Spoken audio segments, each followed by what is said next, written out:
Hi, this is Michael Neuendorff. Thank you for watching part 1 of Online Marketing Social Selling to Drive Business Development. If you haven't watched it, look for the link in the description of this video so you can watch part 1.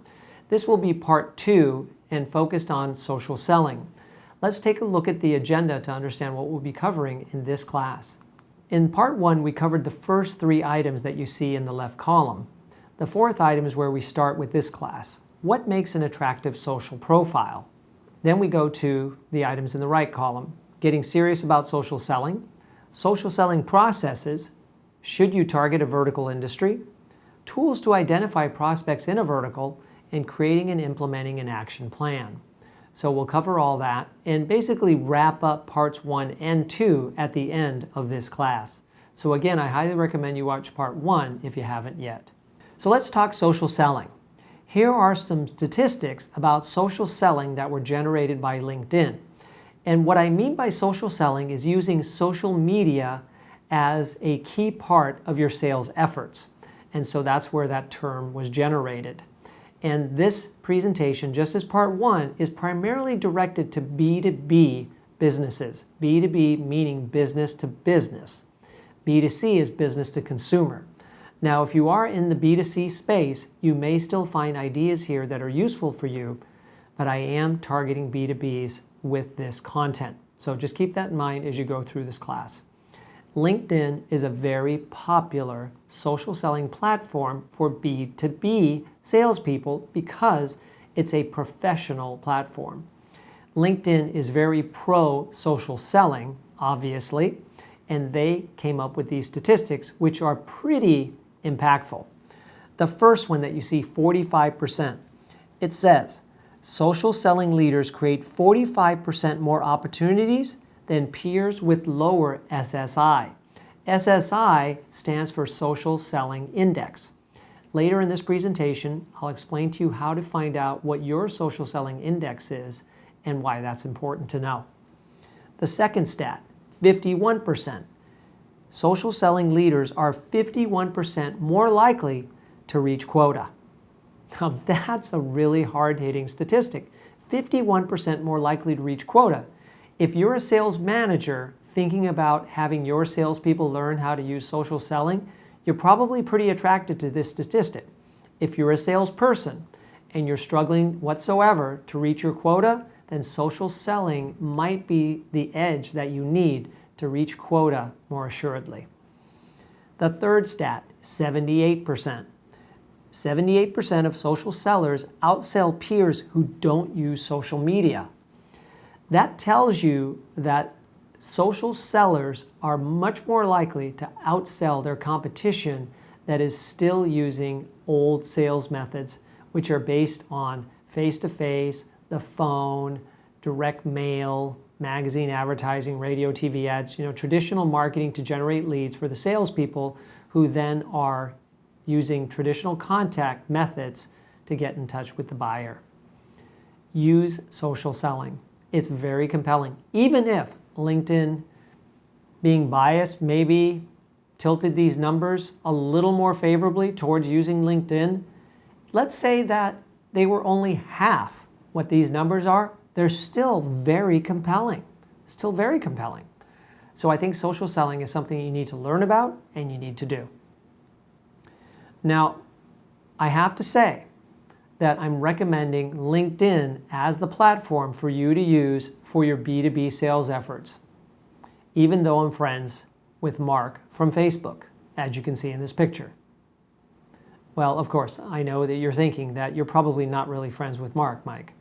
I mean, give me a break. And it's true. This was taken at Madame Tussauds Wax Museum in San Francisco on Fisherman's Wharf. But I thought you might appreciate a little levity. Let's focus on LinkedIn. So how important is LinkedIn?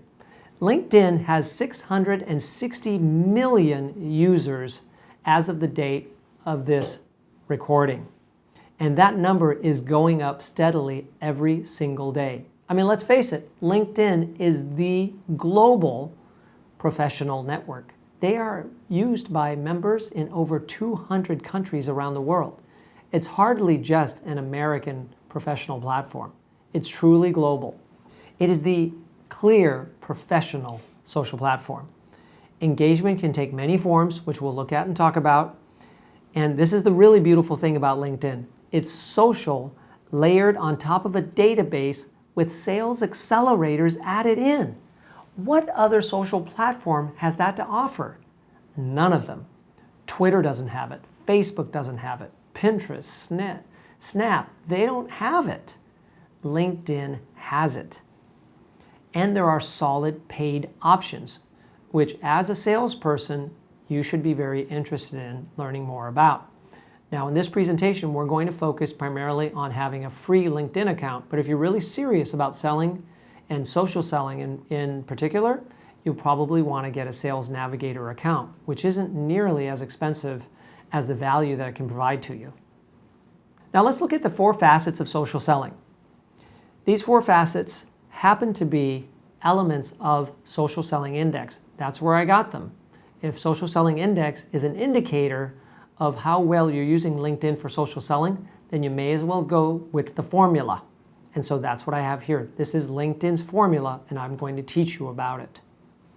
So the first facet is setting up your professional brand. This is very important on LinkedIn because it's the first thing that people notice when they look at your profile is your professional brand. So let's take a look at some examples as we talk about this. So the first thing people are going to see is your headshot. And they will spend time looking at it, and consciously and unconsciously, they will come to some decisions about you by looking at your headshot. Your headshot should be a nice, clear head and shoulders picture. That's it. Don't have any more of your body in the picture than head and shoulders because they want to see your face and they want to see it clearly. If you can smile, even better. But look right at the camera and be dressed professionally.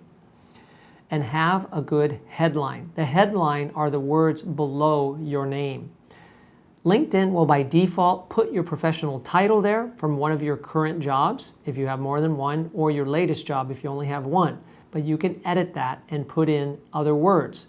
You'll see here that Paul, our example person, has inserted his own keywords, which can help in search results. LinkedIn is a professional search engine, and that people can search for professionals when they're looking for an expert to provide solutions. Paul happens to be a career expert, and so that's why he has resume and LinkedIn writer here as some of his keywords.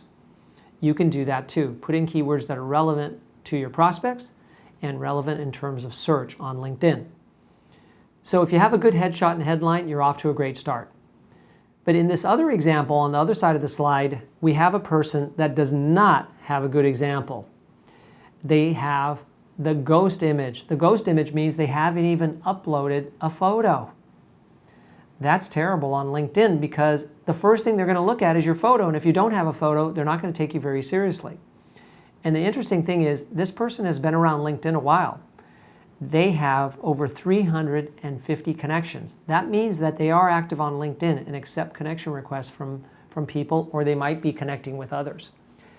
And they're a high-ranking person at their company. They're an executive creative director. Now, I've blurred out their name and their company name and even the university that they went to, which would be over on the right side, in order to protect their identity, because I don't want to embarrass anyone on a video on YouTube. But I do want to use this as an example to show you how poor it looks when you don't have an image associated with your profile. Now here's mine, and I'm doing something with mine that I highly recommend that you do with yours. And that's not the smiling headshot, but it's the background image. See the background image that shows me on stage speaking to an audience? I want people to know that I'm a professional speaker and I speak to audiences regularly. That's how I get paid in many cases. I also do training for small groups, coaching, and some consulting. Now, this image, I have the proportion there on this slide, and you can create an image like this for free using a tool like Canva. That's C-A-N-V-A. Canva is a great resource where you can create a background image just like the one I have. And you can create that little box with text in it with a URL that goes to your website. Now, you can't put a live link in that image. It is just static text, but they could type that URL into their search engine to go to your website. So create a nice background image that doesn't conflict with your photo in your profile box. Now, if you work for a larger company, what I recommend is that the whole team have a unified brand in terms of that background image. If they do, it's a good look for the company to have a unified cover image for all people that work for that company. I've seen people sometimes randomly choose cover images that have nothing to do with what they do, and they don't even look professional. Or they have the star chart, as you saw on the last slide. The star chart is what I call it, but it's actually an example of LinkedIn's social graph. They are interested in connecting the world's professionals to each other through their platform, and that's what they call the social graph, but I think it looks like a star chart. The next section below this upper section where you have the background image and your profile photo is the summary section, and it's important that you also fill that out because this will be the next thing that a visitor to your LinkedIn profile reads. And here's a good example with some keywords in it alongside another example of a good smiling head and shoulder shot with keywords put into the headline. Now, I'm not going to read the whole summary to you, but I'll read some of it so you can see what a good summary looks like.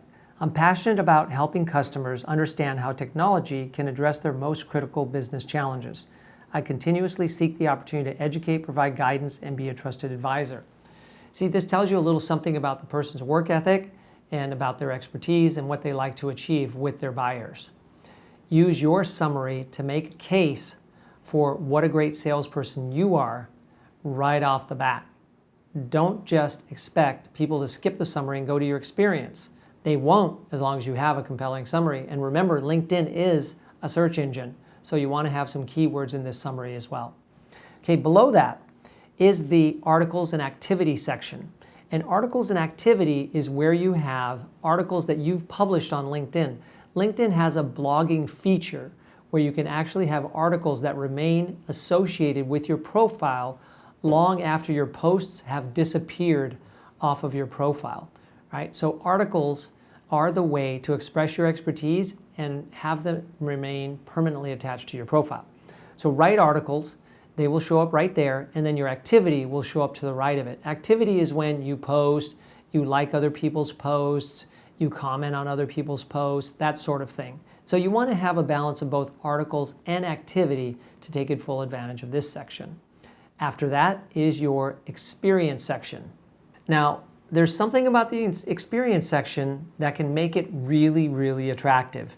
And that isn't just having a good description of the job that you do. That's kind of the table stakes here, is to describe what you do specifically in the role that you're in right now. But what you can do to enhance this section and make it even stickier and keep people on your profile longer is to add documents and links to videos. Now, you have a snapshot of my LinkedIn profile here, and you can see that I have added some YouTube videos as well as a link to a document. And you can do that too, as long as you have some assets. When I say assets, I'm talking about content, right? Pieces of content.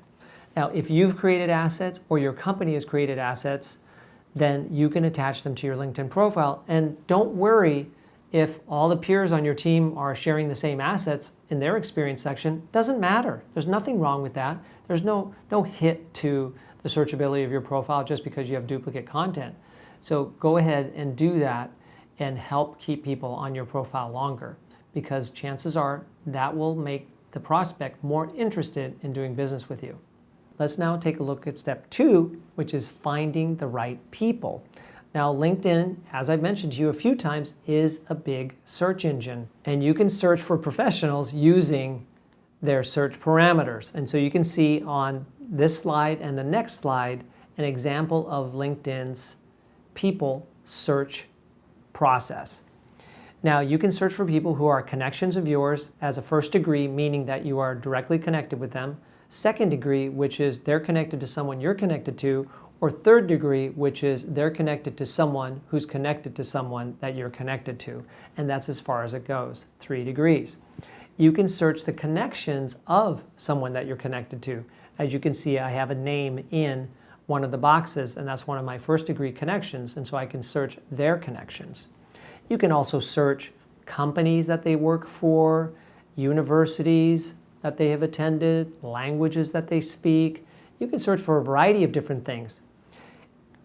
And if you have Sales Navigator, you can even get additional search parameters unlocked, which makes it even easier to find prospects.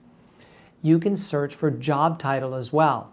And that can be really helpful with social selling, to search for people that have specific job titles that are the type of people that you usually sell to. So it's really important that you get to know and understand the search parameters on LinkedIn and consider adding to what you get for free with the Sales Navigator account. Now you can also search the connections of your connections I mentioned earlier and do some different parameters there, such as the geography. So in this case, I have a person's name, and then I have the San Francisco Bay Area. So I'm just interested in learning about who they're connected to in the San Francisco Bay Area, because that's where I do most of my business. You can also search for fellow group members. So any group that you're in, you can search within that group. And here's a little bonus. When you're a member of a LinkedIn group, you can send messages to anyone in that group, even if you're not connected to them directly. So you can see in this example, one group that I'm a member of, you see 5 different people there, and next to each person it says message. That means I can click that box and send them a message through LinkedIn's messaging platform, which is actually quite useful these days. So that's step 2. Now let's take a look at step 3, which is engaging with insights. And this is related to content on LinkedIn. You share posts on LinkedIn in order to drive traffic back to your website, as well as to other social profiles that you have online, because you want people to go from LinkedIn to other properties where you exist online. So let me share with you a couple of examples from my own history. So the one on the left is an example that has a picture in it featuring 2 people. Now, one person you can see their face entirely, and the other person the face is cut off a little bit. Well, the person whose face is cut off a little bit happens to be Jeff Weiner, who is the CEO of LinkedIn. Interesting, right? So the person on the left is a student named Shreya. Shreya attended a presentation that Jeff had given at her university in another city in Europe. Jeff was traveling around the world giving presentations, and I think it was in Edinburgh. Anyway, Shreya attended the presentation. She posted about it on LinkedIn, and I was very impressed by the post and had invited Shreya to write a post for me about what she had learned from Jeff's presentation. She agreed and wrote the post, and I share about it in this post and tagged her and tagged Jeff and used some hashtags. Those are all best practices when sharing content on LinkedIn. And the post did pretty well, got a lot of likes and comments. Shreya ended up sharing it from her own LinkedIn profile, and it also got a lot of comments and likes, probably even more than I did. The post on the right is a post featuring a video on my YouTube channel, Secrets of Successful Entrepreneurs. If you'd like to see that video, look elsewhere in this channel and you'll be able to see it. So I like to use LinkedIn as a way to drive people to my YouTube channel in order to get them to subscribe and share those videos, or they can stay on LinkedIn and watch the video with sound right there on LinkedIn in the newsfeed. They don't have to leave LinkedIn. LinkedIn plays more friendly with YouTube than Facebook. And what I mean by that is when you share a video on LinkedIn from YouTube, you can watch it in the size of other posts in the newsfeed. Whereas when you share a YouTube video on Facebook, they reduce the size of the thumbnail, basically rendering it less than attractive compared to native posting a video on Facebook. You can upload video directly to Facebook, and that's called native posting. Whereas linking to YouTube, they don't like it that much because they don't want people to really go to YouTube and spend a lot of time on YouTube. They want people to stay on Facebook. LinkedIn doesn't play that way. They allow people to share videos on LinkedIn from YouTube, and they can show up nice and attractively in the newsfeed. So I recommend that you do that. There are some new features on LinkedIn that are related to posts, and they are tagging and also different types of likes. Now, these features have been around other social platforms, but they're relatively new to LinkedIn, and not everybody is using them. So now when you share a picture on LinkedIn and the people in the picture have LinkedIn profiles, you can tag them in the picture so that when someone hovers over it, they can see who's who, which is pretty valuable. You can also use the like button to love, applaud content that other people post. And I've been seeing that used a lot these days. People seem to be gravitating towards that quite a bit. And then you'll also see hashtags being used more commonly on LinkedIn. Hashtags were popularized by Twitter a long time ago, and of course they're very popular on Instagram as well. Still relatively new to LinkedIn, but what I like about LinkedIn is that LinkedIn offers you hashtags that you might attach to your post. And hashtags can make your post more searchable. For example, if I did a hashtag social selling with a post, then that might catch the attention of people who are searching for social selling content, and LinkedIn would reveal my post and people would find it even if they're not connected to me in any way. And so that can create more life from your posts. Of course, you can also tag people. Tagging people is using the @ symbol and then writing their name. LinkedIn will present them to you in a drop-down.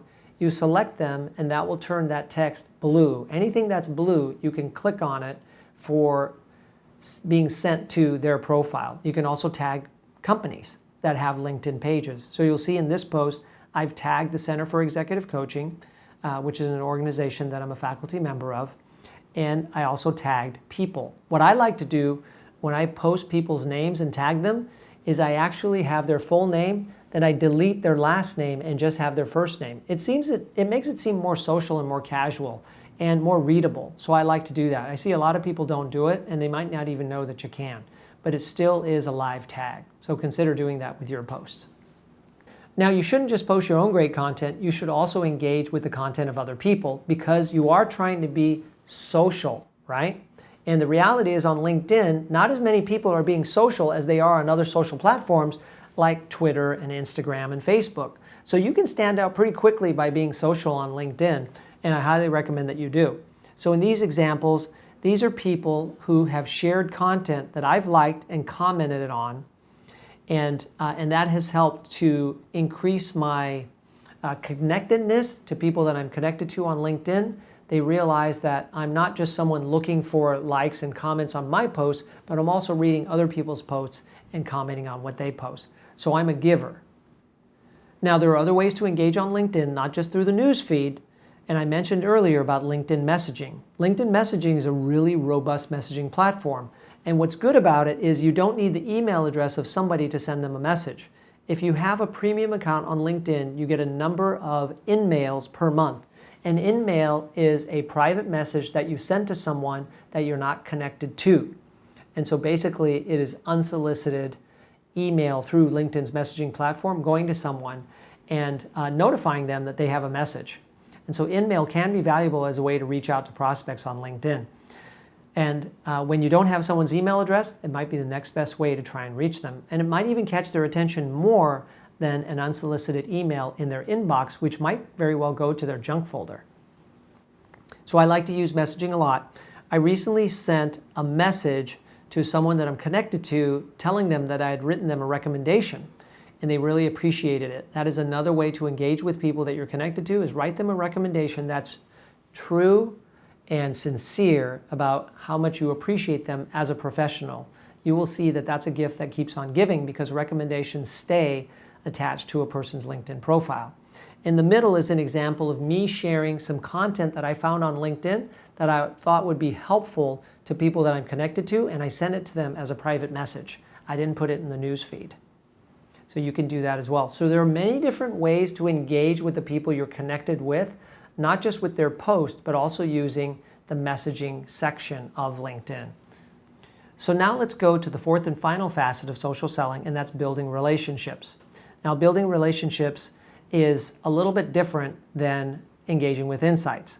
Now, what I recommend that you do here is most people are connected to hundreds and often thousands of people on LinkedIn. If you're really aggressive about building your network, you may be connected to thousands of people, as I am.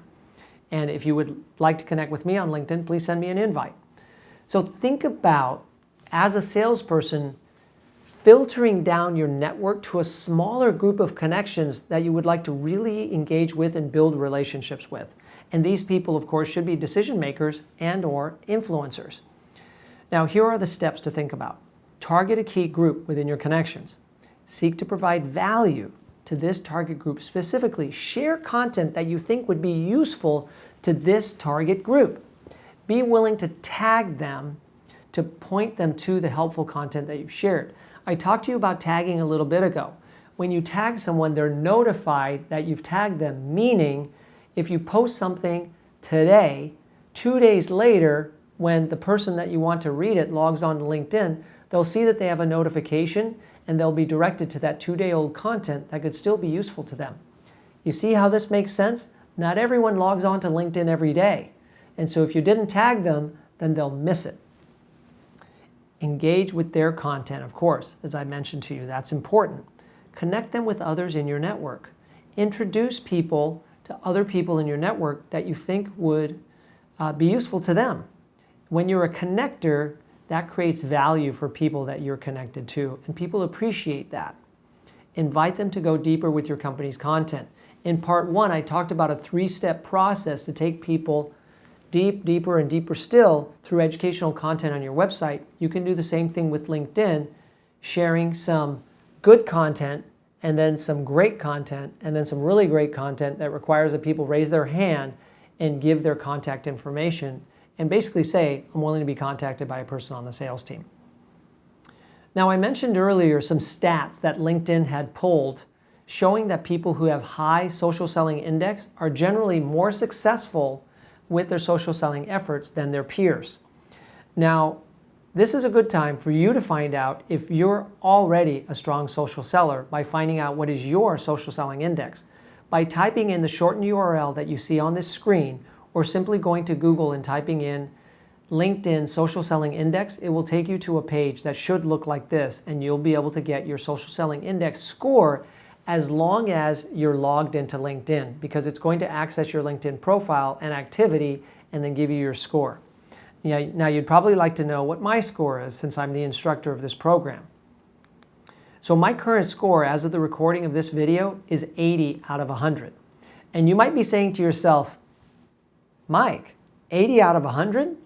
I'm watching this video being taught by you investing in your content and your score is only 80 out of 100? That's a B-. Now, before you get a little too quick in harshly judging my score, please look at the numbers in the top part of this graphic. Top 1% within my industry. To the right of that, it says top 2% within my network. I'm connected to over 2,000 people, so if I'm in the top 2%, that means I'm in the top 40 within my network of 2,000. And I don't know how many people are in my industry on LinkedIn, but to be in the top 1%, I think is pretty good. So what I want you to understand is this is a tough score to max. Check out your social selling index. When I've asked people in my audience, when I deliver this content live, to check out their SSI, they're often getting scores in the 50s and 60s and occasionally in the low 70s. I've had to work quite hard to get this score up to the 80 that it is now, and you'll find that it's similarly difficult. But it's a good benchmark to track the progress that you're making by using LinkedIn as your social selling platform. Now, what about cross-selling existing accounts?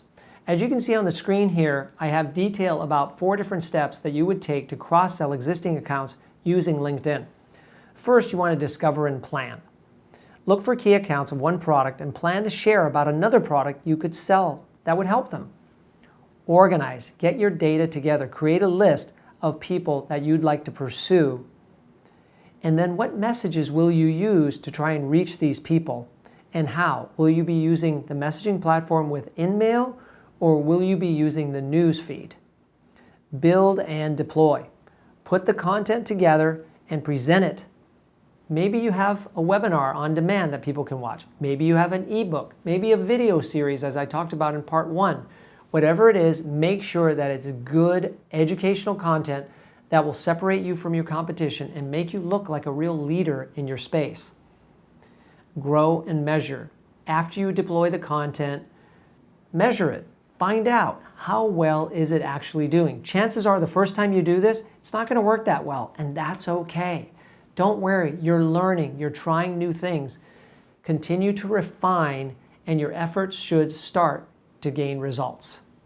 Now, the process for targeting prospects is similar.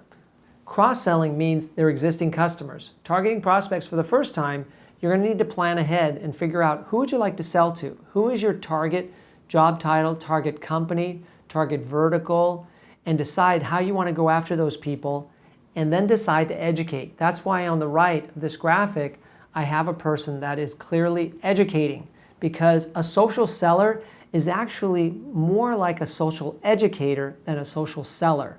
And if you can really get that in to your mind, then you'll be well on your way to being a good social seller. But it does mean that you need to have lots and lots of good content. And if you're behind in that game, you'll want to develop more content before you really start earnestly in the social selling game. Now, should you target a vertical industry? Perhaps. If you have an expertise in an industry like healthcare, then you may want to use LinkedIn's people search engine to target people in healthcare who have their profiles on LinkedIn.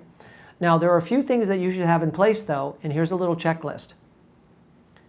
Have the team together within your company who has an expertise in that vertical and have them be the people that handle this effort, or at least support it.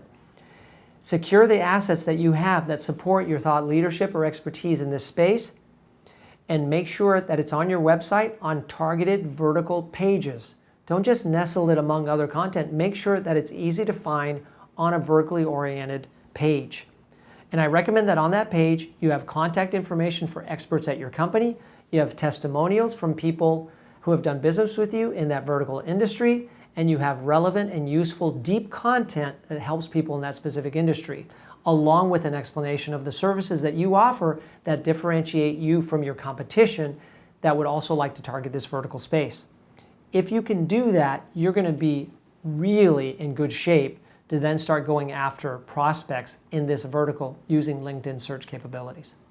Now, if you find that you need more leads than what LinkedIn has to offer, here are a couple of companies that I've researched online and can recommend to you. Now, I have not used these companies and they have not paid me to endorse them. They have no idea that I'm presenting them in this webinar. So don't think that I get something out of promoting these companies, because I don't. I don't have a relationship with them in any way. There are two different companies. One is called Lime Leads. Lime Leads has a B2B database that you can pull from to find new prospects. NeverStrings is a little bit different in that with NeverStrings, you can put in the name of a company that you like to do business with, and then they'll find other companies that are like that company. Now, the company that you'd like to do business with or have done business with should be large enough that they would be in NeverStrings database. In this example, Cisco would certainly be a large enough company that then NeverStrings can find other companies that are like Cisco in the networking space, for example, and then you'll have new target companies to go after in the same space. So these two opportunities could be pretty useful to you to add on to LinkedIn's own database. All right, so that brings us to the end of this presentation, part 2. Hopefully you've also watched part 1, because now I'd like to pull it all together and help you to create an action plan. What might you do here to start leveraging the content within this presentation? I recommend that you start modestly. Don't get too aggressive and overwhelm yourself by trying to do too much all at once. If this content has been largely new to you, please start modestly and just plot out a few action steps that you can start with. For starters, make sure your website is up to date and has as much good content on it as possible. Strengthen your LinkedIn profiles. Make sure the branding is good and attractive. Figure out what content you have to deploy with any sort of campaign, and then create a plan, right? And you have the steps there. Set aside 30 to 60 minutes each day for social selling. Now, I know earlier in the presentation I said 30 minutes. If you could eke out 60, it would be even better, but at least 30 minutes. Measure your efforts, adjust, and repeat, and just keep going through that cycle to get better and better at social selling. If you do this diligently, consistently, and creatively, then you'll probably be as happy and successful as this person who is social selling and winning each day. Look how happy he is behind his computer. That could be you by following the information that I've shared with you in part 1 and part 2 of this class. I'd like to thank you for watching this class. If you've appreciated this content, please subscribe to my channel. Please comment on this video, like it, and share it with others. If you'd like to reach me directly to have me do a training program at your company for your sales team or marketing team, then contact me at michael@billandbalance.com, or if you simply have questions about the content and you'd like to get my feedback, please contact me. Thank you very much for watching this video.